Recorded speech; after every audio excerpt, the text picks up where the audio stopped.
Donc, on va parler de la mise bas. Mais on va plus intervenir au niveau des difficultés pendant la mise bas. On se comprend? Parce que si vous ne maîtrisez pas, parce que c'est une période pendant laquelle plusieurs éleveurs ont généralement les problèmes. Même jusqu'aux techniciens même. Même les techniciens, la prémise bas les menace généralement. Dans la période postpartum, donc après la mise bas, ça menace parfois généralement même plusieurs techniciens. Parce qu'il y a tellement de... Il y a tellement de... Je veux dire quoi? Des choses à faire. Vous voyez? Il y a tellement de choses à faire que parfois même, certains techniciens même ça leur dépasse. Et si maintenant vous ne maîtrisez pas cette étape-là, rassurez-vous, c'est que vous avez raté presque votre formation. Parce que la période de reproduction, c'est, je peux dire quoi, c'est la phase la plus importante. Et même à la ferme, il y a la zone d'engraissement et la zone de reproduction. À la zone de reproduction, c'est où on dit généralement que c'est le cœur du ballot, c'est le cœur de la ferme. Ça veut dire que s'il y a peut-être que les manœuvres, les porchers et le technicien, vous allez voir que le technicien sera plus concentré au niveau de la reproduction. Parce que s'il échoue déjà là-bas, même l'engraissement, il ne va pas avoir les porcelets en engraissement. Parce que les porcelets risquent tout mourir même à cause de la non-application du technicien dans son travail. Vous voyez? Voilà. Et c'est pour ça que je dis généralement que chaque éleveur doit apprendre ce qu'on appelle l'anticipation. Vous comprenez bien? Chaque éleveur doit avoir la notion d'anticiper. La dernière fois, j'ai parlé de ce qu'on appelait quoi? La science d'observation. Maintenant, si vous êtes un éleveur et que vous ne connaissez pas anticiper, vous allez vous rendre compte parfois lorsqu'il se fera déjà très tard. Et lorsqu'il se fait très tard, c'est quoi? C'est un manque à gagner. C'est les porcelets qui sont en train de mourir en désordre parce qu'on n'avait pas appris ce qu'on appelle la science d'observation et l'anticipation. Vous voyez, généralement pendant la mise bas, vous allez constater que, bon, je prends d'abord au niveau même déjà même de la gestation. Je vous ai dit que parfois pendant la gestation, il y a les avortements. Il peut y avoir les avortements. Les avortements là généralement sont dus à quoi? La plus grande cause d'avortement, déjà d'abord vous devez savoir, c'est dû aux infections. Vous voyez, c'est dû aux infections. Vous allez voir même parfois quand certaines femmes sont enceintes et qu'elles arrivent à l'hôpital, on leur dit qu'il y a les infections au niveau des trompes et ceci là. Ça cause les avortements chez les femmes. C'est la même chose même chez les porcs.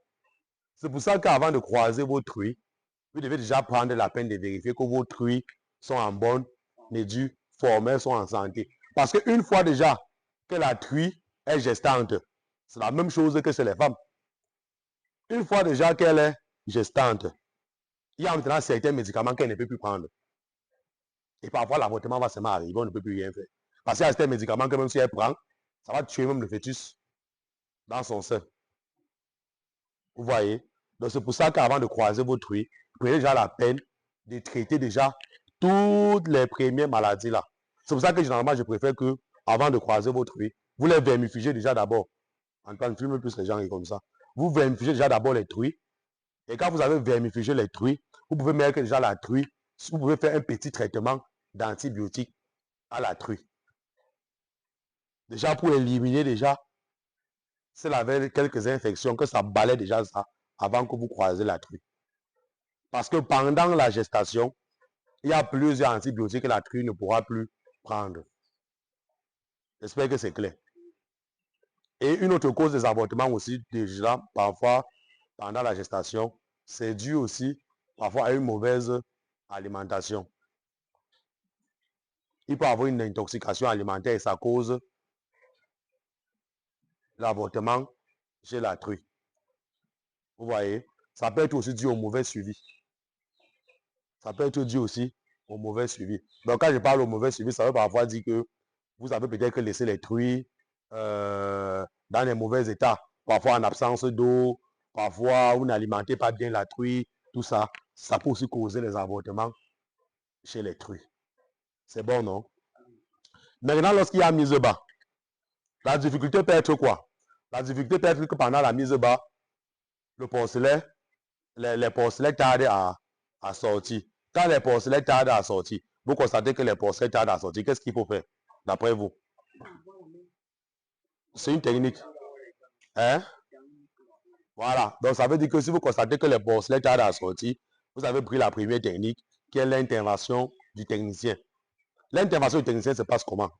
Ça veut dire qu'il doit d'abord maîtriser le temps de sortie, la fréquence de sortie de chaque porcelet. Parce que parfois, tu peux penser que c'est lent, pourtant c'est normal. Vous voyez?